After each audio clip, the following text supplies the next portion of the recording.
Okay, we're back here following along with the active physics curriculum. We just went through some videos talking about sports chapter 1.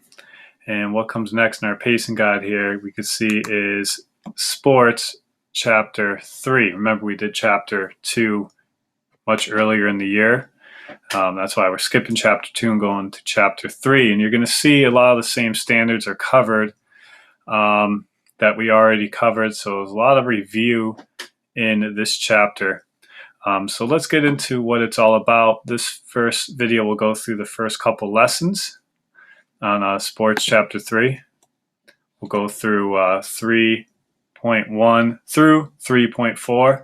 And then as you saw, hopefully in the video prior to this, the sports chapter 3 is the same as the new edition chapter 9. So there's some overlap. So we'll be taking a look at the new edition, some visuals from that. So, all active physics start off with these challenge. So this scenario is talking about creating a sport that could be played on the moon and any modifications you need to make, what do you need to account for, so on and so forth. So once again, looking at our pacing guide, that should be a very short part, not even half a class, I'd say. As I've been telling you with previous challenges, just introduce it, discuss how they'll be graded, and just move right on to the activity. So if we look at the activity, it's pretty straightforward. It's just really going over, it's just really supporting the challenge. They basically just do some brainstorming on what is a sport. If we look back to some of the previous ideas I had in the home unit when they were brainstorming about their universal dwelling, you can use some of those same pedagogical strategies for this part of the lesson. Think, pair, share, gallery walk, using some paper, putting their ideas up and having other students come around and add to it, critique it, those sorts of things. So those are some of the strategies. Look at that home video, the first home video from the universal dwelling, for some ideas of some things you could use, some pedagogical techniques you could use for this part, but pretty straightforward, pretty fast and simple for introducing the challenge and also activity 1. So let's take a look at the next activity you'll be doing. All right, let's take a look at activity 2, free fall on the moon. All right, this one's all about acceleration due to gravity. So couple resources I like to use. This lesson starts off with a question, basically, how, again, students thinking about how things would fall on the moon versus on Earth. And if we look at the pacing guide here, this is a common misconception they have. If you're on the moon, you let something go, what happens? You'll be surprised how many students don't think there's any gravity on the moon. Things would just float. The pacing guide says the intervention to this is draw free body diagrams. I do believe it would be an okay time to draw some free body diagrams, but before you do that, you really have to get to that misconception that there's no gravity on the moon. And the best way to do that is to show some videos, and here's a link to one, but basically of the astronaut that dropped the feather and hammer, and it's pretty amazing to watch them hit the ground at the same time and have a little discussion with your students about that. And Galileo and his experiment, and as the active physics book tells you to do, have that little activity they start with where they do drop different objects and write down their observation about what happens. And, they'll notice the effect of air resistance. This is something you could talk to them about. The crumpled paper versus a flat piece of paper and the role of air resistance there. And the physics classroom really digs into the big misconception here. So I highly recommend you go to this link, and it gives some explanation about why things of different mass will fall at the same rate, hit the ground at the same time. So I highly recommend that link, checking that out. And it goes into a little bit of the free body diagrams, which the pacing guide would like you to review.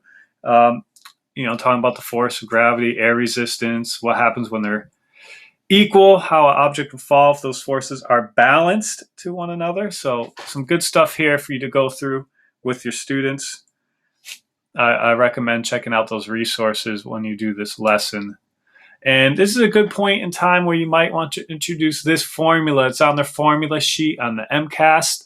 The good news is they don't need to really know how to compute this formula, how to put numbers in and compute it. They just really need to know what it means, that objects, the force of gravitation between objects depends on their mass and how far apart they are, technically how far apart their centers are from one another. But the physics classroom does have some information on this you could go over with students, talking about how the force changes. And you obviously can relate this. A couple things I like to do is relate it to magnets. As students hold two magnets close to each other, they'll feel a much stronger force of attraction. Of course, magnets can also have a force of repulsion. So that's something you could discuss, that, gravity doesn't repulse. It doesn't have poles like a magnet. It's just force of attraction. A couple of other differences between force of gravity and the force of magnetism. But for now, you could just, make them aware it's only a force of attraction for gravitation. But, it does give a nice kinesthetic feel for the students to feel the magnetic force really increase with the distance. It's a dramatic increase because, much like this, it's a square. You could talk about how powerful that is, the square, that distance is squared, and how much of a large effect that would have on the force. And of course, a larger mass, more force gravitation, talk about the different planets and the effect of gravity, what that would be like. The moon versus Earth and why there's a different effect of gravity, talking about the mass. So a lot of good stuff you can supplement here for students in that activity. So let's move forward. Let's talk about mass, weight, and gravity, which is a nice kind of way to follow up here with the previous lesson. They did do a little bit of this before. Again, most of these lessons in this unit are a bit repetitive, but they did do a little bit of this before. So what I like to do in this portion, there's a really wonderful Eureka Science video. I showed you this resource before. It goes into the difference of mass and weight. And if you just Google gravity, mass, and weight PowerPoint, there's a lot of great PowerPoints that really go into this. So I'd like to really take this time to explain this a bit more to students, take some notes with students, and practice some problems, finding weight, how that depends on the gravity, their weight on different planets with students, rather than go into the activity, because if you look at the activity, it can be a bit labor intensive setting up for students. You have to set up these different bottles, and they only can lift one and then push another. And if you look at the pacing guide, it says it warns you that students can get a little confused, and you have to reinforce the rules. So you are going around a lot with students with this. So I kind of skip the activity portion and do more lecture with this, and then practice with students, which I don't do a lot of lecture like that. But there are really great PowerPoints and a great video that does explain the difference, and having students solve for their weight on different planets and so forth is, they do find that interesting.